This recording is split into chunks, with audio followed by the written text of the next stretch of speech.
Nous parlons du potassium dans cette vidéo. Le potassium fait partie des minéraux avec le calcium, le fer. Malheureusement, on n'en parle pas beaucoup dans le domaine de la santé. Du moins, les populations ne sont pas suffisamment sensibilisées ou informées sur l'importance du potassium dans l'organisme, dans les fonctions physiologiques de certains organes comme le cœur ou le système cardiovasculaire en général, ou encore l'importance de consommer suffisamment de potassium dans l'alimentation. On parle beaucoup des autres, on parle beaucoup du fer, on parle beaucoup du calcium.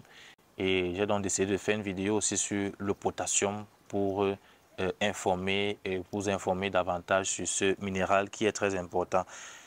Donc, les principales sources de potassium, ce potassium est largement réparti dans tous les aliments d'origine animale, d'origine végétale, mais il est beaucoup plus, on le retrouve beaucoup plus présent dans les aliments d'origine végétale, donc dans les fruits, dans les légumes, dont je vais faire mention d'ici dans la suite de la vidéo. Concernant son absorption, elle est réalisée sans difficulté dans l'intestin grêle et le potassium est absorbé donc à environ 90% de ce que les aliments contiennent.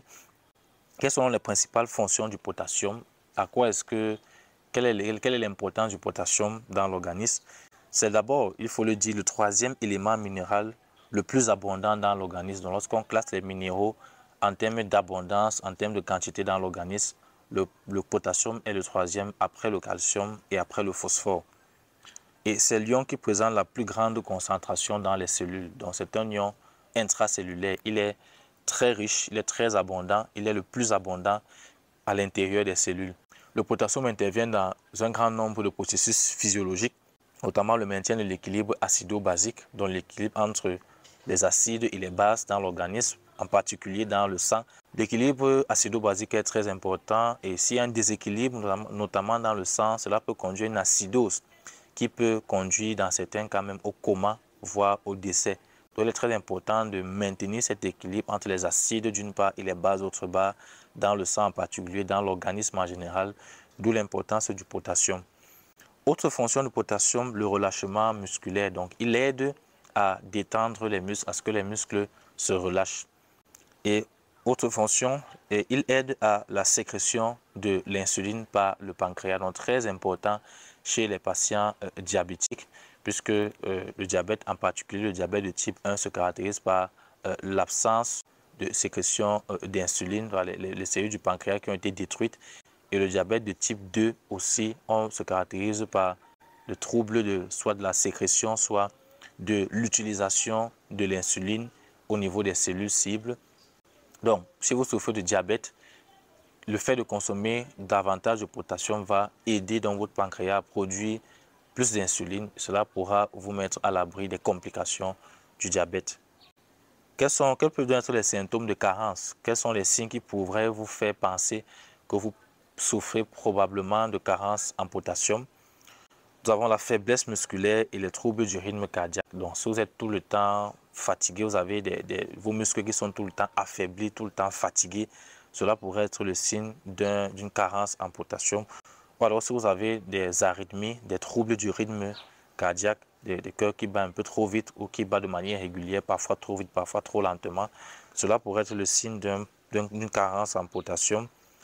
Quand il y a donc des déséquilibres entre le sodium, qui est aussi un autre minéral important que l'on retrouve notamment dans le sel de table, quand il y a des déséquilibres entre le sodium et le potassium, avec prédominance du sodium sur le potassium, il peut se produire donc l'hypertension artérielle. Donc il est très important d'avoir un équilibre entre le sodium et le potassium, de peur de développer l'hypertension artérielle avec toutes les complications qui peuvent être associées, puisque l'hypertension artérielle en particulier et avec l'ensemble des maladies cardiovasculaires comme l'accident vasculaire cérébral, l'angor, les autres maladies coronariennes constituent la cause majeure de décès dans le monde, les principales pathologies meurtrières avec pratiquement 18 millions de décès chaque année.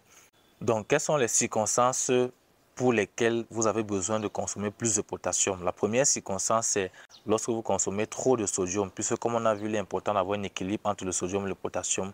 Si vous avez donc une alimentation qui est trop riche en sodium, c'est-à-dire que vous consommez par exemple trop de sel de table, vous aurez besoin de suffisamment de potassium pour pouvoir équilibrer. La deuxième circonstance qui nécessite un apport conséquent en potassium, c'est les pertes liquidiennes, les pertes de liquides corporels riches en potassium. Donc, lorsque vous perdez des liquides qui sont riches en potassium, c'est-à-dire que vous perdez du potassium et donc vous avez besoin d'ingérer plus de potassium. C'est notamment les cas comme les vomissements importants ou les diarrhées importantes ou encore la polyurie, c'est-à-dire un excès d'émission d'urine, l'émission d'une quantité importante d'urine. Voilà des conditions dans lesquelles vous perdez des liquides, donc vous avez des pertes hydroélectrolytiques, donc des pertes d'eau d'électrolytes parmi lesquelles le minéral, le potassium. Et dans ces cas, vous avez besoin de plus de potassium dans votre alimentation. Donc, comme je le disais, les fruits et les légumes à l'état naturel constituent une bonne source de potassium, comme tous les aliments végétaux en général.